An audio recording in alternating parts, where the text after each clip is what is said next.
So which May BTO should you ballot for? So I'm 3 days late, I just got back to Singapore, but no matter. For this video, I'll be ranking the projects based on their location, price, unit layout, facade, and lastly the completion date. Basically the same as my previous video because I didn't have the time to prepare anything else.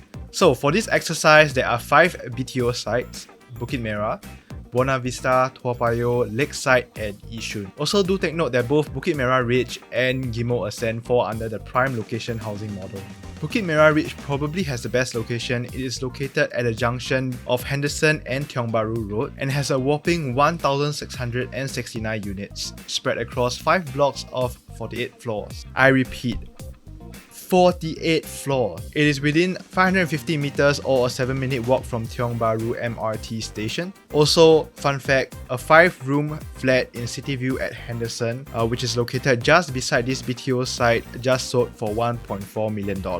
So coming in close second, we have Ghim Moh Ascent, with 867 units spread across 4 blocks of up to 40 floors. It's 550 meters or a 7-minute walk from Buona Vista MRT station, which can bring you to either the Circle Line or the East-West Line.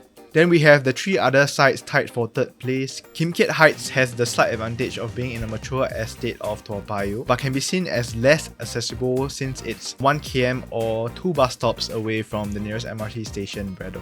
Lakeside View, on the other hand, despite being situated quite far from central Singapore, is only 400 meters or a 5-minute walk from Lakeside MRT station. Furthermore, it's just across the street from the scenic and tranquil Jurong Lake Garden. Yishun Beacon is located just 550 meters or a 7-minute walk from Yishun MRT. It is also relatively far away from central Singapore, but you rarely need to travel anywhere else because you have North Point City there, one of the largest malls in Singapore. So next up, we'll be taking a look at their prices. So as you can see here, the prices of Bukit Merah Ridge and Ghim Moh Ascent are relatively higher than the rest. What I like to point out is that I think for $356 per square foot for a 4-room flat, Lakeside View is really value for money considering that it is very near the MRT station.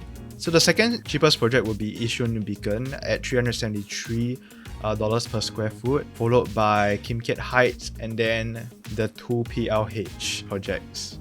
So do also note that if you're looking for a 5-room flat, only Lakeside View and Yishun Beacon offers them, so you have very little choices. Now let's take a look at which project has the best unit layout for 4-room flats, since those are the only flat types that are available across all projects. For 4-room flats, all of them have pretty similar layouts except for Lakeside View. As you can see here, this is a dumbbell layout where the rooms are located on both ends of the unit. I would say that this is a more efficient layout, but some would complain that it's harder to pipe the aircon if the rooms are sharing one compressor, since the pipes have to go through the living room. The only other thing to take note is that there are some intrusive structural walls in Ghim Moh Ascent and Kim Keat Heights that could hinder your renovation plans if you wish to knock down some of the walls to enlarge certain areas of the house.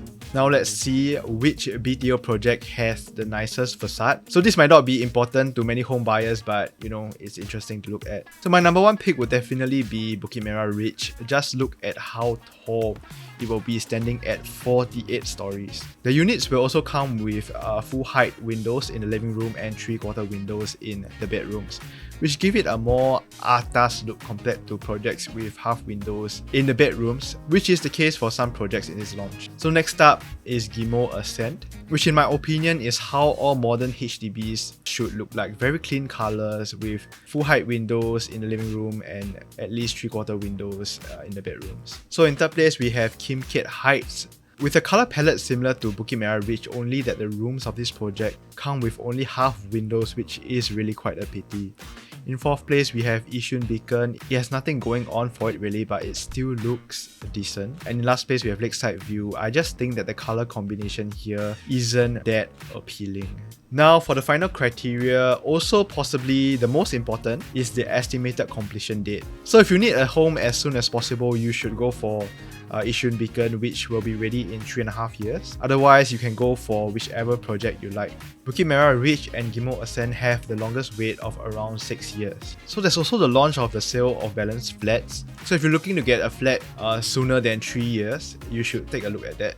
Now let's take a look at the overall scores. As you can see, the non-mature areas actually scored quite well compared to the mature ones. I think this is mainly due to the price difference and the completion date. So if those don't matter to you, then feel free to ballot for whichever floats your boat. Lastly, to increase your chances at getting a queue number, you might want to check out the current application rates on the HDB website. If you want to know more about the prime location housing model, do check out my previous video, and if you want to know what the BTO balloting process is like, then check out my previous video as well. So that's all for this video. I hope it helped. If you have any questions, do leave them in the comment section down below and I'll be happy to answer them. Bye!